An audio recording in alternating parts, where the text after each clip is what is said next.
In der vorherigen Folge haben wir Imam Hussein, seinen Aufstand und einige Facetten seines Vermächtnisses kennengelernt. Mit der Frage, welche Verbindung besteht zwischen Imam Hussein und dem Erlöser Imam Mahdi, sind wir auseinandergegangen. In dieser Folge gehen wir unter anderem auf diese Frage ein und vervollständigen ein weiteres Puzzleteil und erläutern die Bedeutung dieser einzigartigen Verbindung. Die erste offensichtliche Verbindung ist die Tatsache, dass Imam Mahdi der 9. Nachfahre von Imam Hussein ist. Beide sind direkte Nachfahren des heiligen Propheten, also von Fatima und Imam Ali, Friede sei mit ihnen allen. Die zweite Verbindung besteht darin, dass sowohl Imam Mahdi als auch Imam Hussein, Friede sei mit ihnen, beide aufeinander verweisen. Hierzu gibt es einige Beispiele aus diversen Quellen. In dieser Überlieferung sagte Imam Hussein beispielsweise, es wird 12 Menschen geben, die rechtgeleitet sind. Der erste Imam, der von Allah rechtgeleitet wird und der es nicht nötig hat, von Menschen geleitet zu werden, ist Imam Ali. Und der letzte ist die 9. Generation meiner Nachkommenschaft. Und Allah wird der richtigen Religion die Oberhand über alle Religionen verleihen, auch wenn es den Götzendienern zuwider ist. In einer anderen Überlieferung vom heiligen Propheten des Islams, die von Imam Hussein selbst zitiert wird, heißt es: Mein Großvater sagte, mein Sohn Hussein wird in Karbala ermordet werden, während er allein, durstig und verlassen ist. Wer Hussein hilft, hat mir und seinem Sohn Al-Hujja Imam Mahdi geholfen. In der bekannten Ashura-Audienz rezitieren wir Muslime: Und ich bitte Allah, der deine Stellung geehrt hat und mich mit der Gelegenheit geehrt hat, dein Blut zu rächen, mit dem siegreichen Imam von den Ahlul Bayt Muhammads, Allah segne ihn und seine Familie. In einer anderen Überlieferung lernen wir, dass Imam Mahdi sich am 10. Muharram, also am Tag des Ashura in Mekka, erheben wird und mit folgenden Worten sich vorstellt: O ihr Menschen der Welt, ich bin der sich erhebende Imam. O ihr Menschen der Welt, ich bin der Rächer. O ihr Menschen der Welt, mein Großvater Hussein wurde durstig ermordet. O ihr Menschen der Welt, mein Großvater wurde ohne Kleidung zurückgelassen. O ihr Menschen der Welt, sie haben den Körper meines Großvaters geschändet. Das sind nur ein paar ausgewählte Beispiele aus Überlieferungen und Audienzen, die eindeutig zeigen, dass sich Imam Mahdi zum einen mit Imam Hussein a.s. identifiziert und zum anderen sich als Rächer Imam Husseins bezeichnet. Nun stellt man sich natürlich die Frage, was ist denn mit Rache in diesem Kontext gemeint?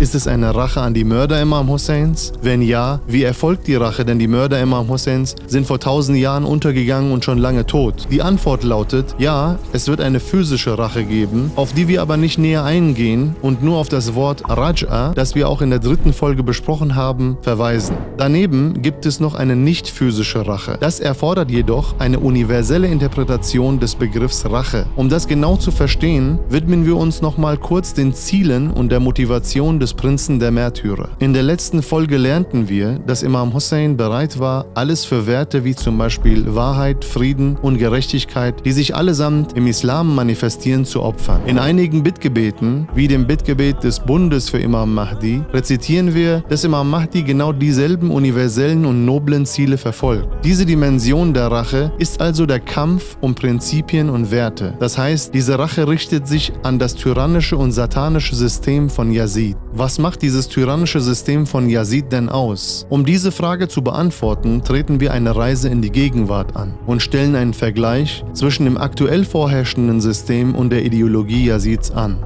Yazid plündert und beutet die Völker aus, vor allem die Schwachen und Armen. Yazid mordet jeden, der Widerstand gegen Unterdrückung leistet.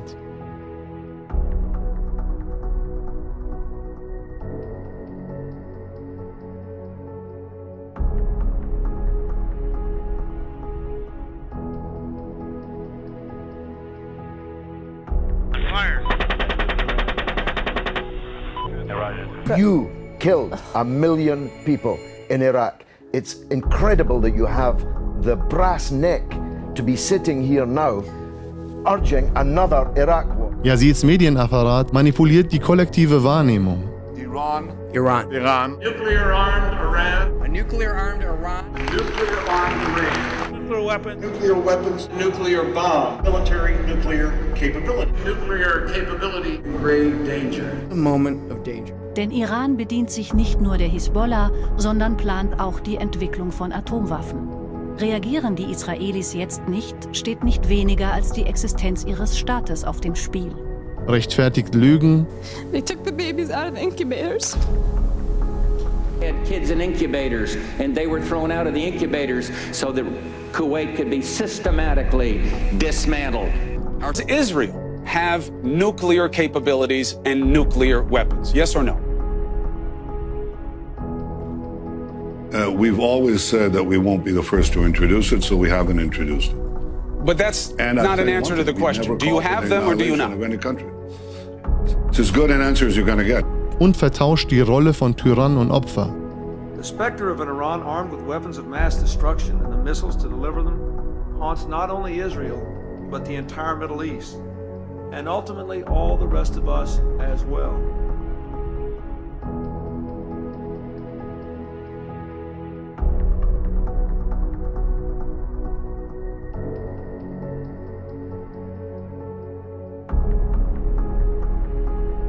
Das Ziel bestätigt. Sie haben Feuerfreigabe.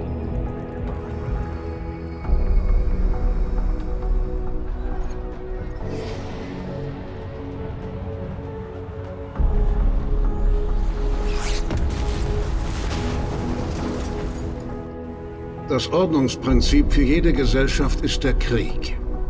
Die Autorität eines Staates über sein Volk beruht auf seiner Kriegsmacht. Heute geht's um Öl, morgen um Wasser. Das sind die Königsdisziplinen des Geschäftemachens. Waffen, Öl und Drogen. Aber wir haben da ein Problem. Interessiert mich ein Scheiß. Friedliche Zeiten sind Gift für uns. Frieden ist gleichbedeutend mit Stillstand. Deshalb stützen wir die Weltwirtschaft künstlich durch Zerstörung. Wir können nur weiterhin Geld machen, wenn die Welt in Flammen steht. Aber damit es funktioniert, dürfen die Menschen das nicht wissen. Wir haben spezielle Auslöser erschaffen. Den Anschlag auf das World Trade Center, den Anschlag auf die Londoner U-Bahn, Massenvernichtungswaffen. Eine Bevölkerung, die in ständiger Furcht vor Terror lebt, stellt keine Fragen. Unser Wunsch nach Krieg wird der Wunsch des Volkes. Es bringt gern Opfer für seine Sicherheit. Sehen Sie, Furcht ist die Rechtfertigung. Furcht ist Kontrolle. Furcht ist bares Geld. Yazids Wirtschaft ist ungerecht und missbraucht alles und jeden mit dem Gedanken, alles hat einen Preis. Meine Freunde, wir sind auf dem besten Weg in eine Zweiklassengesellschaft, die auf der einen Seite aus einigen wenigen Gewinnern und auf der anderen aus einer immer größeren Gruppe abgehängter Bürger besteht.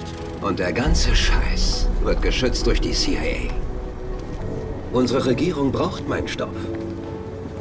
Drogen sind das Einzige, was ihren Banken noch zuverlässig Bargeld bringt. Verstehst du?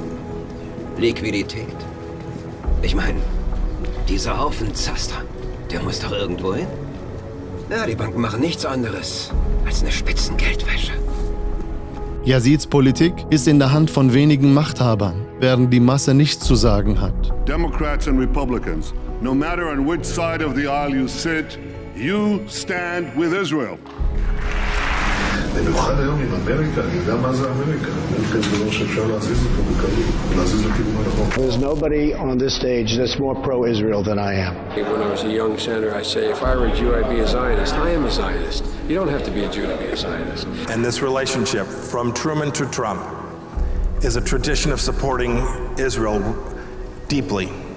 And I think about that every day as I serve as America's Secretary of State. And as long as I'm a United States Senator, I will do everything in my power to ensure broad and bipartisan support. I want to thank you, Democrats and Republicans. Die Kultur Yazids basiert darauf, sich selbst darzustellen, mit dem Wohlstand zu prahlen und einfach außer sich zu sein.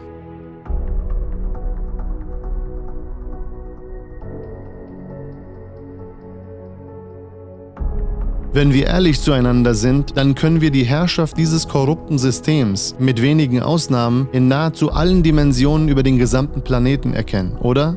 Doch was kann man dagegen tun? Kann man es verändern? Kann man dieses System vielleicht revolutionieren? Wenn ja, wie und mit welchem Konzept? Zunächst ist es wichtig, dass ihr wirklich verstanden habt, was mit dem System Yazids gemeint ist. Als nächstes muss man sagen, dass in unserer heutigen vernetzten und komplexen Welt nur eine globale Revolution und Reformation, das heißt die Errichtung einer neuen Weltordnung, diese prekäre Situation verändern kann. Das ultimative Ziel und das Ergebnis der Rache Imam Mahdis ist genau das, und zwar die Errichtung eines gerechten Systems, in der die Welt mit Frieden, Wahrheit und Gerechtigkeit erfüllt und geführt wird, so wie sie vorher mit Ungerechtigkeit, Tyrannei und Korruption erfüllt war. Manche von euch denken sich bestimmt, zu schön um wahr zu sein, ein Wunschdenken oder Utopie, vielleicht auch nur ein Märchen, mit dem sich die Muslime die Welt schön denken. Die Antwort lautet ja, es ist wunderschön und nein, es ist weder ein Märchen noch eine Utopie. Das werden wir noch genau aufzeigen, denn in Teilen existiert die Grundlage bereits. Bevor wir auf diese Grundlagen eingehen, möchten wir aber gemeinsam das System Imam Husseins im direkten Vergleich mit dem System Yazids analysieren, damit Muslime in ihrer Motivation und Handlung gestärkt werden und Nicht-Muslime einen Einblick und eine komplett neue und andere Sichtweise auf diese Welt erhalten. Hierzu bedarf es einen kurzen Exkurs. Der Heilige Koran lehrt uns, dass wir neben dem Herrn, also Allah, niemanden beigesellen sollen.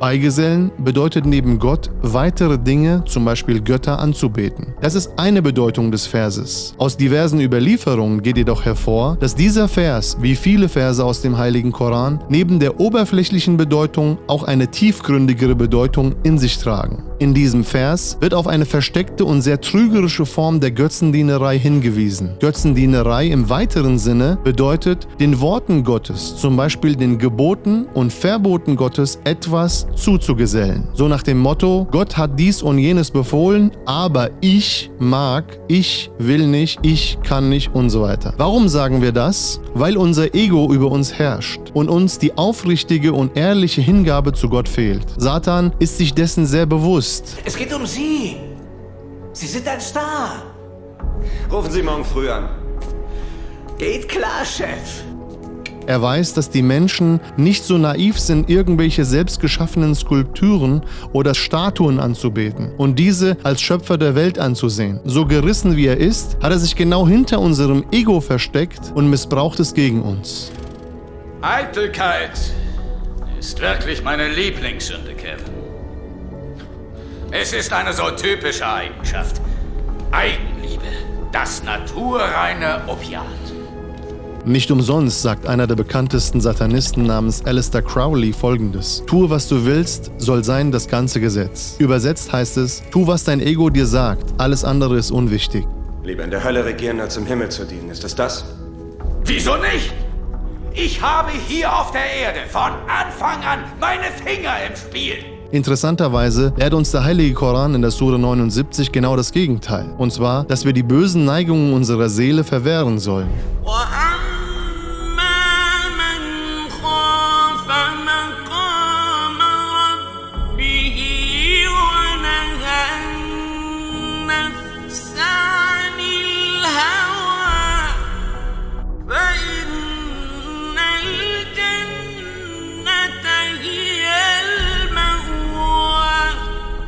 Von diesem Punkt aus gehen wir einen Schritt weiter und analysieren das vorherrschende System, in dem wir geboren und aufgewachsen sind, und vergleichen es mit den Lehren des Glaubens, im Speziellen des Islams. Das System Satans bringt uns bei, das Ego, also unser Ich, im Mittelpunkt zu sehen. Alles dreht sich um meinen Körper, mein Geld, mein Haus, mein Kind und so weiter. Dieses System bringt uns bei, Taten an die große Glocke zu hängen und Likes zu sammeln. Schaut euch mal an, welche sinnlosen Rekorde existieren und was Menschen heutzutage alles machen, um berühmt zu werden und sinnlose Likes zu sammeln. Satan lehrt uns, das Geld zu bunkern, zu vermehren. Bei allem Respekt.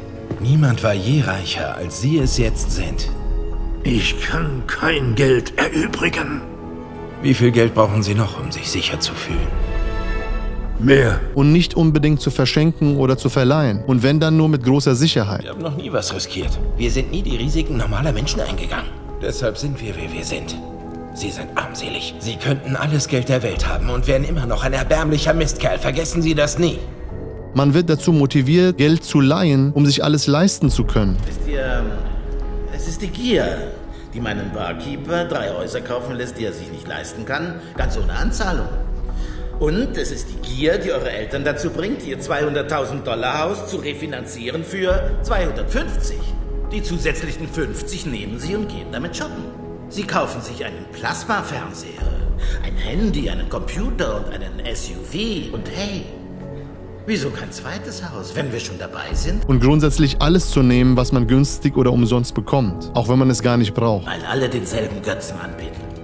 Unterm Strich heißt das Überschuldung ohne Ende. Und ich sage euch das nur ungern, aber dieses Geschäftsmodell führt zum Bankrott. Es geht nicht. Es ist systemisch, bösartig und global. Wie Krebs.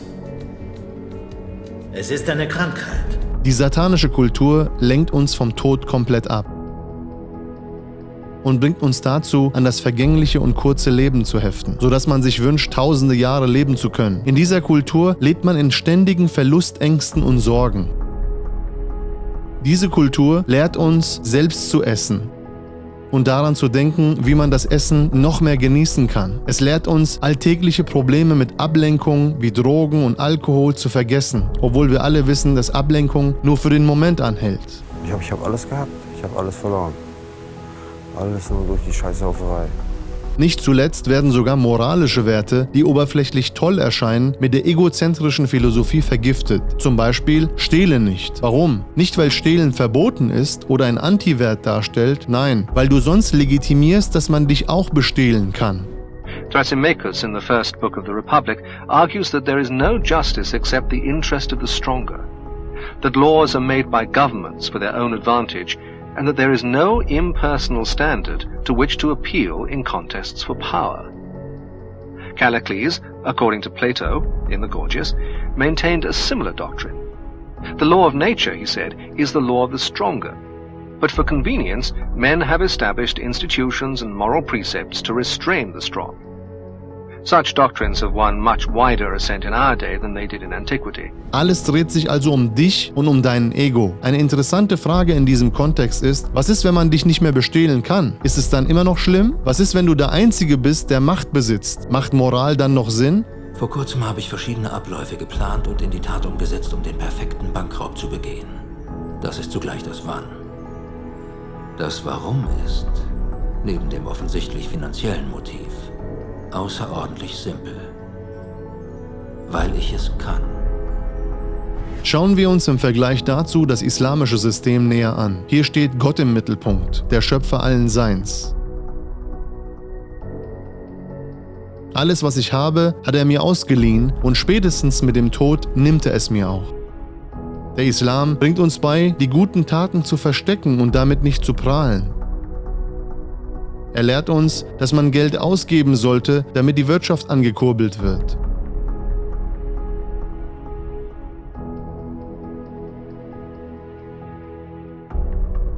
Man sollte den Armen helfen und es wird sogar empfohlen, dass man nach Menschen suchen soll, um ihnen ohne Zinsen Geld zu leihen.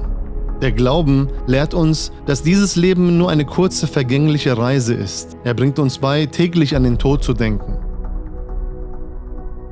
Am Beispiel von Imam Hussein a.s. wird aufgezeigt, dass Gottvertrauen, Ruhe und Liebe Sicherheit zur Folge haben. Die Lehren der Ahlul Bayt zeigen uns, dass man sein Vermögen mit der Absicht, Gott zu gefallen, verschenken sollte. Es geht mehr darum, andere zu ernähren, anstatt sich selbst vollzustopfen.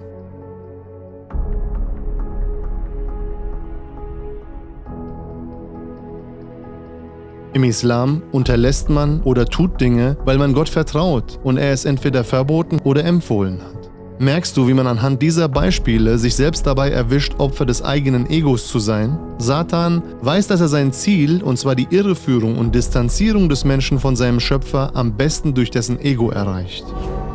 Vielleicht ist es ja wahr. Vielleicht hat Gott die Würfel einmal zu oft geworfen. Vielleicht hat er uns einfach hängen lassen. Deswegen stiftet er uns auch zur Selbstanbetung an. Hast du dich mal ernsthaft gefragt, warum du gegenüber Kritik, die dein Ego missfällt, sofort blockierst, auch wenn die Kritik vielleicht vernünftig ist? Es liegt an unseren Herzen, die sich anstatt vor Gott zu verbeugen, vor dem satanischen Ego verbeugen. Er hat es also geschafft, uns von innen zu infizieren, indem er ein neues Zeitalter der modernen Ignoranz oder des modernen Mittelalters geschaffen hat. Sein System ist so ausgeklügelt, dass wir bereits vor der Geburt von ihm beeinflusst werden. Ich bin ein Fan der Menschheit! Ich bin Humanist. Vielleicht ja sogar der letzte Humanist. Wer, der noch bei Verstand ist, Kevin, kann mit reinem Gewissen leugnen, dass das 20. Jahrhundert allein mir gehört hat? Alles, was war, Kevin, alles, was war, gehörte mir. Ich bin auf dem Höhepunkt. Das ist meine Zeit, Kevin. Auf die Fragen, wie du gezeugt wirst, welchen Namen du trägst, wie du zur Schule gehst, wie du studierst, wie du Beziehungen führen sollst, was du essen und tragen sollst, was du hören und sehen sollst, was dir gefallen und missfallen soll, wie du alt werden sollst und sogar wie du sterben sollst, sind ein Teil seiner Agenda. Er nutzt das komplette Repertoire, die ihm gewährt wurde und zur Verfügung steht. Vom ersten Tag an absolut unterschätzt. Sie würden doch nie glauben, dass ich ein Meister des Universums bin. Ich weiß, dass dieses Steak nicht existiert. Ich weiß, dass, wenn ich es in meinen Mund stecke, die Matrix meinem Gehirn sagt, dass es saftig ist und ganz köstlich. Nach 9 Jahren ist mir eine Sache klar geworden.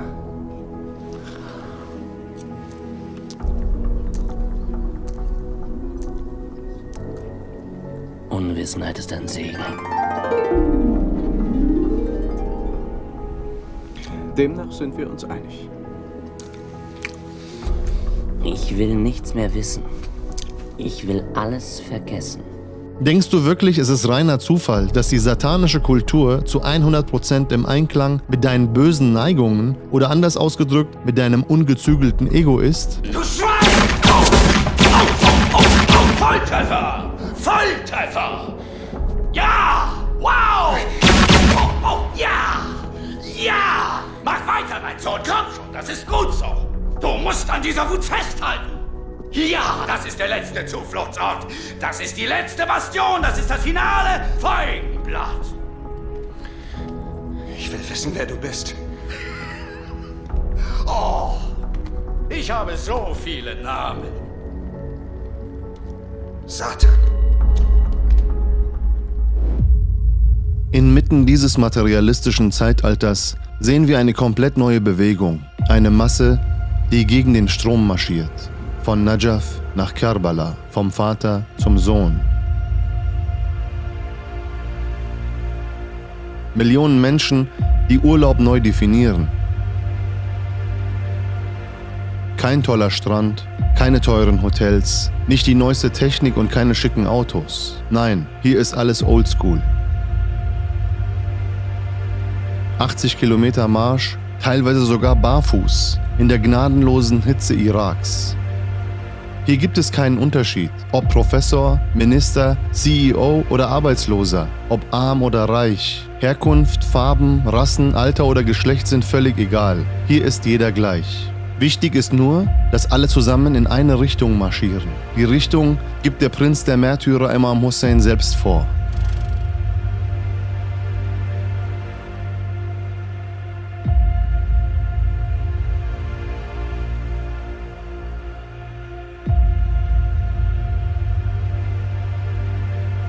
Hier musst du dich um nichts kümmern, von Übernachtung und Verpflegung, über Speisen und Getränke bis hin zu Massagen, Reparaturen und medizinischer Versorgung. Alles steht dir zur Verfügung.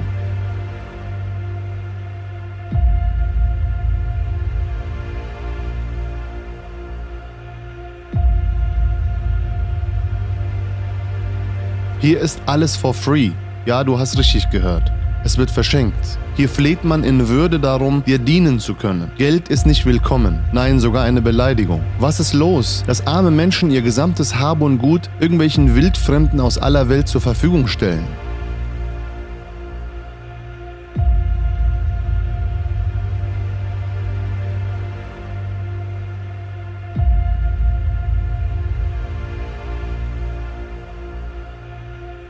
Vielleicht fragst du dich, warum habe ich bisher davon noch nichts gehört? Weder in irgendeiner Dokumentation noch in einem einfachen Fernsehbericht. 20 bis 30 Millionen Menschen mit stark wachsender Tendenz und so einer wahnsinnigen Story kann man doch nicht ignorieren.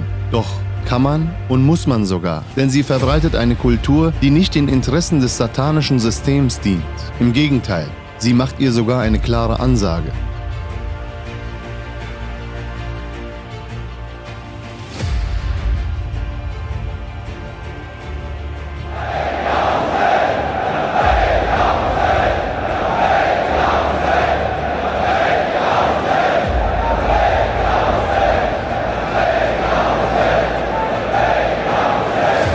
Die Menschen hier lehnen weder Fortschritt noch Geld ab. Nein, sie signalisieren nur, dass Geld, Status und Technologie nicht die Maxime unserer Werte sind.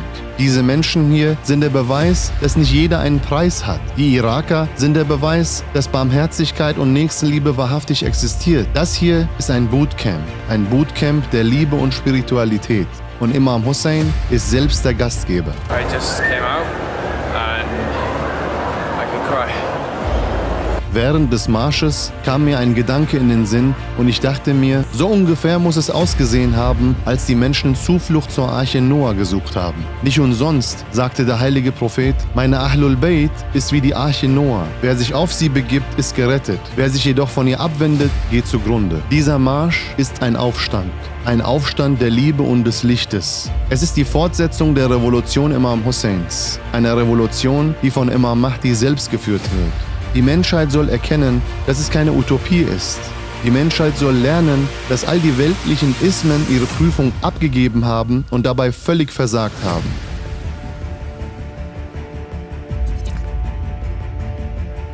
Haben wir denn als Menschheitsfamilie nicht schon lange genug und schmerzhaft all diese Konzepte in der Praxis getestet? Schämen wir uns denn nicht, was wir anderen Völkern, der Natur und unseren eigenen Seelen gegenüber angetan haben? Hast du es denn selbst nicht satt, in einem animalischen Kreislauf zu leben, bei dem du von morgens bis abends Geld schaufelst, um es von abends bis morgens dann zu verprassen? Du bist hier, weil du etwas weißt. Etwas, das du nicht erklären kannst. Aber du fühlst es. Du fühlst es schon dein ganzes Leben lang, dass mit der Welt etwas nicht stimmt. Du weißt nicht was, aber es ist da. Wie ein Splitter in deinem Kopf, der dich verrückt macht. Dieses Gefühl hat dich zu mir geführt. Weißt du, wovon ich spreche? Ist es denn nicht Zeit für etwas, das noch nie eine Chance hatte, ihre wahre Schönheit zu zeigen?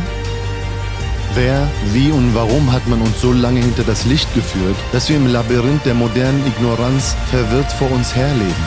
Dieser Frage gehen wir in der nächsten Folge auf den Grund.